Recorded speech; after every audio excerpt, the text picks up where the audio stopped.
नमस्ते भारत, आपण बघत आहात WH न्यूज. मी विजय खवसे. नागपूर महानगरपालिकेची रणधुमाळी जोरात सुरू आहे आणि त्यात मी आहे सध्या प्रभाग क्रमांक 12 दाभा गावात. त्या दाभा गावाच्या लोकांचा कल कुणाकडे राहील हे जाणून घेण्याचा आमचा प्रयत्न राहील. हा सगळा फाईट आहे पंजा आणि कमळमध्ये. पण फाईट आहे पंजा आणि कमळ. दादा सर, तुम्ही काय सांगाल? म्हणजे तुमच्या सुद्धा इथे प्रभागात तुम्ही राहता, तर इथल्या प्रमुख अशा समस्या काय वाटते? समस्या ज्या यांनी सांगितल्या त्या तुम्ही सांगा ना. प्रमुख समस्या आहेत. एक स्मशानभूमीची समस्या नाही का? हा ती आहे ती चांगली पॉइंट आउट केल्या तुम्ही, है ना? हा आता हा एरिया वाढत गेला. एक स्मशानभूमी आणि एक चांगलं स्पोर्टिंग ग्राउंड झालं पाहिजे. हा. या एरिया खेळाचं मैदान, खेळाचं मैदान पाहिजे. दाभा एरिया खूप मोठ्या प्रमाणात मोठा वाढला. मोठा प्रमाण आहे.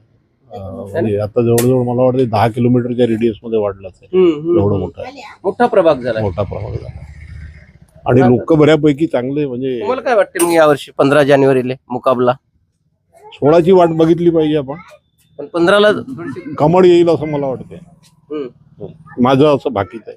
नाही, प्रत्येक आपापलं हे मत राहत असते, Opinion, हा. ओपिनियन आपापलं राहत असते. कारण की चारही जे त्यांचे मेंबर्स आहेत ना, ते जुने लोकांशी कनेक्टिव्हिटी त्यांची अच्छा.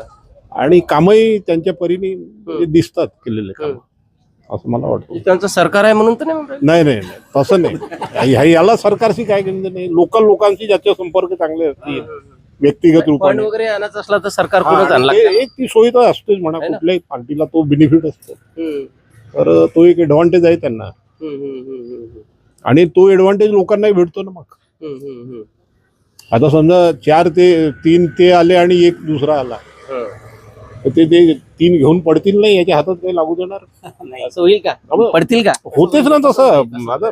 आता काय होतं ते तुम्ही आता बघा ना, विरोधी पक्षाचे MLA जे आहेत, फंड नाही म्हणून बोंबा मारतात आणि जे रुलिंग मध्ये आहे त्यांचं काम बरोबर होतं. तसं आहे, तर तसं असंही होऊ शकतं. एक आपलं ओपिनियन आहे ते. नाही, बरोबर आहे ना.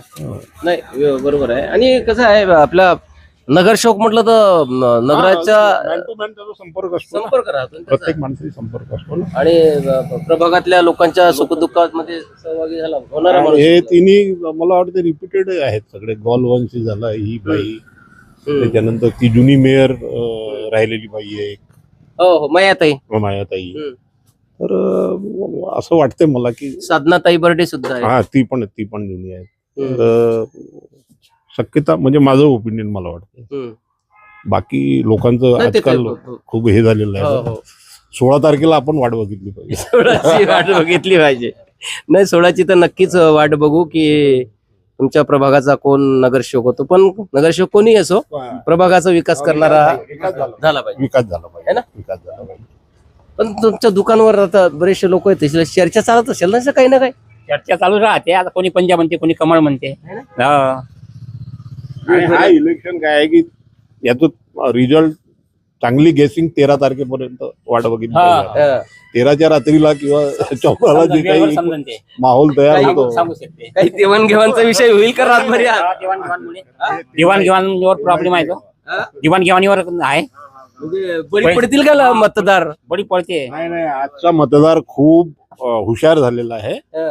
हे देवाणघेवाण करणारे जे करतील घेतीलही, सगळं बरोबर आहे. पण त्यांची जी मानसिकता तयार झालेली असते ना, ज्या माणसाबद्दल श्रद्धा असते, त्याला ते वोट देतील. ते तर पक्का. आजकालच्या मतदारांना तुम्ही आ रहे तो भाई तुम भी आओ सब अपने देना तो एक को है. बरोबर आहे. देणं तर एकच आहे. और जो विकास करेल त्याला. विकास तर ही कंटिन्यू प्रोसेस आहे. काय हे विकास सरतच नाही. आलेज मधून विकास सरत